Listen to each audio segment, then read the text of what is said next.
Hello everyone. Today we are going to discuss Semester 5 Electrical and Electronics Engineering with Dr. Nil. This subject is the backbone of electrical and electronics engineering and helps students connect theory with real-world electronics. That was a fascinating insight, Dr. Nil. Yeah. We'll continue exploring these key ideas in our next episode on practical circuit analysis. প্রশ্নটা কিন্তু বেশ interesting, তাই না? সমুদ্রের যে গর্জন আমরা শুনি, সেই অদ্ভুত শক্তিকে কি আমরা সত্যি আমাদের শহরগুলোকে আলো দেওয়ার মতো কাজে লাগাতে পারি? এই প্রশ্নটাকে মাথায় রেখে চলুন আজকের আলোচনাটা শুরু করা যাক। দেখি এর উত্তর খুঁজে পাওয়া যায় কিনা। আচ্ছা, তো সমুদ্র থেকে শক্তি বের করার প্রথম যে রাস্তাটা আমাদের সামনে আসে, সেটা হলো জোয়ার ভাটার শক্তি। এর পিছনে আছে চাঁদ আর সূর্যের গ্র্যাভিটেশনাল পুল। আর এর সবচেয়ে বড় প্লাস পয়েন্ট কি জানেন? এটা কিন্তু দারুণভাবে প্রেডিক্টেবল, মানে এর উপর ভরসা করা যায়। ব্যাপারটা বোঝার জন্য ভাবুন, এটা ঠিক যেন নদীর ওপর বানানো একটা ড্যামের মতো। কিন্তু এটা নদীর জলে স্রোত নিয়ে কাজ করে না, এটা কাজ করে সমুদ্রের জোয়ার আর ভাটার ওঠা নামা নিয়ে। মানে যখন জোয়ার আসে, জলটা একদিকে জমা হয় আর ভাটার সময় অন্য পাশে নেমে যায়। কিন্তু এখানে একটা ব্যাপার আছে, এই সিস্টেমে ঠিকঠাক বিদ্যুৎ বানাতে হলে জলের লেভেলের এই ডিফারেন্সটা, মানে যাকে হেড বলা হয়, সেটা অন্তত 5 মিটার হতেই হবে। এবার আসি বিদ্যুৎ তৈরির সবচেয়ে এফিশিয়েন্ট পদ্ধতিতে, যেটাকে বলা হয় অ্যাব জেনারেশন। এটা আসলে জোয়ারের সময় জমা হওয়া জলের পোটেনশিয়াল এনার্জিকেই কাজে লাগায়। এর কৌশলটা খুব সিম্পল কিন্তু দারুণ কার্যকর। দেখুন, 4টে স্টেপ আছে। প্রথমে জোয়ারের সময় গেট খুলে বেসিনটা ভর্তি করা হয়। তারপর জোয়ার যখন একদম চরমে, তখন গেট বন্ধ করে জলটা আটকে দেওয়া হয়। এরপর বাইরে ভাটা শুরু হলে কি হবে? জলের লেভেলে একটা বড় পার্থক্য তৈরি হবে, তাই তো? আর সব শেষে ওই আটকে রাখা জল যখন টারবাইনের মধ্যে দিয়ে ছাড়া হয়, তখন সেই জলের চাপে টারবাইন ঘোরে আর বিদ্যুৎ তৈরি হয়। এখানে দেখুন, দুটো পদ্ধতির মধ্যে একটা দারুণ তুলনা রয়েছে। একদিকে আছে ইপ বা ফ্লাড জেনারেশন, যেটা ওয়ান ওয়ে, মানে শুধু জোয়ার বা শুধু ভাটার সময় পাওয়ার জেনারেট করে। এটা বেশি এফিশিয়েন্ট, কারণ জলের লেভেলের পার্থক্যটা বড় পাওয়া যায়। অন্যদিকে আছে টু ওয়ে জেনারেশন, যেটা জল ঢোকা বা বেরোনো দুটো সময় পাওয়ার দেয়, কিন্তু এটা একটু কম এফিশিয়েন্ট। তাহলে মূল ব্যাপারটা কি দাঁড়ালো? এফিশিয়েন্সি বনাম কনসিস্টেন্সি, মানে কার্যকারিতা আর ধারাবাহিকতার মধ্যে একটা ব্যালেন্স করতে হবে। ভারতে এই জোয়ার ভাটা শক্তির পোটেনশিয়াল যে কতটা বিশাল, তা শুধু এই একটা সংখ্যা দেখলেই বোঝা যায়। 7,000 মেগাওয়াট, ভাবা যায়? আর এটা শুধু গুজরাটের খাম্ভাত উপসাগরের কথা বলছি।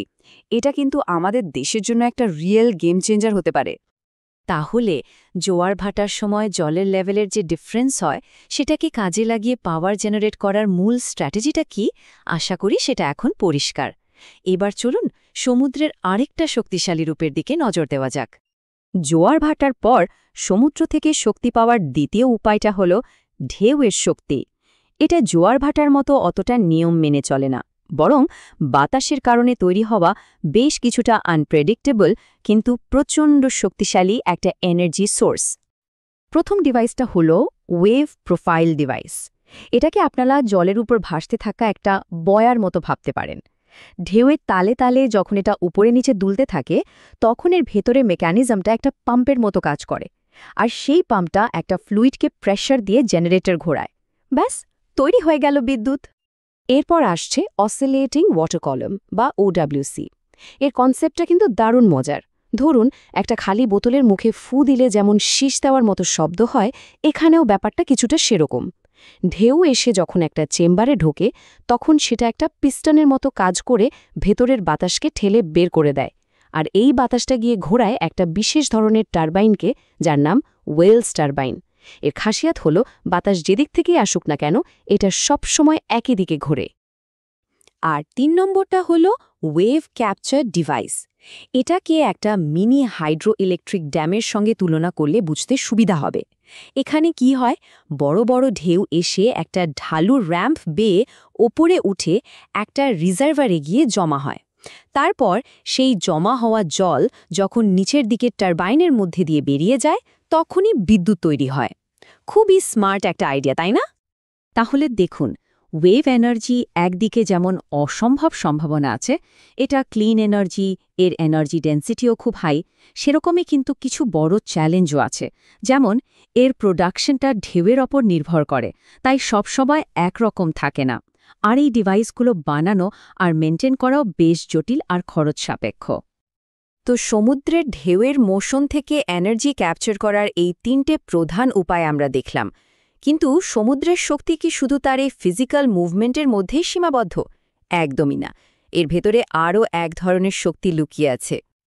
এবার আমরা সমুদ্রের আরও গভীরে ডুব দিতে চলেছি, একটা একেবারে অন্য ধরনের শক্তির উৎসের খোঁজে। এর নাম হল ওশান থার্মাল এনার্জি কনভার্সন, বা সংক্ষেপে ওটেক। এখানে সমুদ্রের ওপরের স্তরের গরম জল আর গভীরের ঠান্ডা জলের তাপমাত্রার যে পার্থক্য, সেটাকেই কাজে লাগানো হয় বিদ্যুৎ তৈরির জন্য। ওটেকের দুটো প্রধান পদ্ধতি আছে, ক্লোজড সাইকেল আর ওপেন সাইকেল। ক্লোজড সাইকেলে অ্যামোনিয়ার মতো একটা আলাদা লিকুইড ব্যবহার করা হয়, যেটা গরম জলে বাষ্প হয়ে টারবাইন ঘোরায় আর ঠান্ডা জলে আবার তরল হয়ে যায়। কিন্তু ওপেন সাইকেলের ব্যাপারটা দেখুন, এটা অসাধারণ। এখানে সমুদ্রের গরম জলটাই সরাসরি ওয়ার্কিং ফ্লুইড হিসেবে কাজ করে। আর সবচেয়ে বড় চমক হলো, এই পদ্ধতিতে বিদ্যুৎ তৈরির পাশাপাশি বাই প্রোডাক্ট হিসেবে একদম লবণমুক্ত বিশুদ্ধ পানীয় জল পাওয়া যায়। এটা একটা বিশাল অ্যাডভান্টেজ।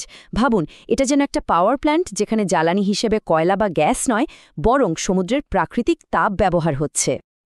কিন্তু সব ভালো জিনিসেরই একটা কঠিন দিক থাকে। ওটেক প্রযুক্তির সবচেয়ে বড় চ্যালেঞ্জটা হলো এই সংখ্যাটা, মাত্র 3 থেকে 4%।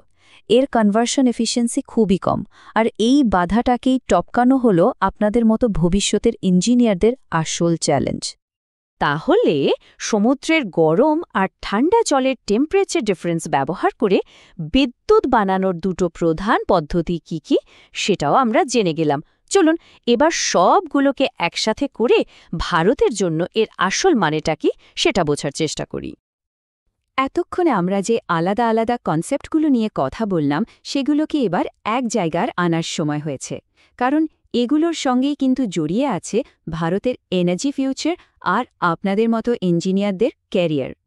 তাহলে আজকের এই আলোচনা থেকে আমরা মোট 3 ধরনের সামুদ্রিক শক্তি সম্পর্কে একটা পরিষ্কার ধারণা পেলাম।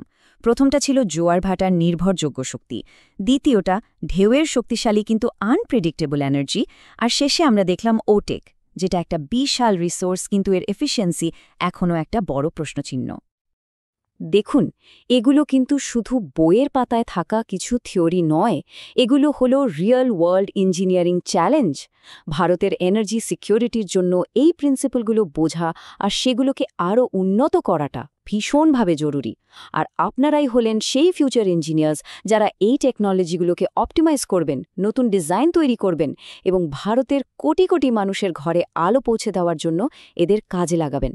সমুদ্রের এই বিশাল পোটেনশিয়ালকে বাস্তবে বদলে ফেলার দায়িত্বটা কিন্তু আপনাদেরই কাঁধে।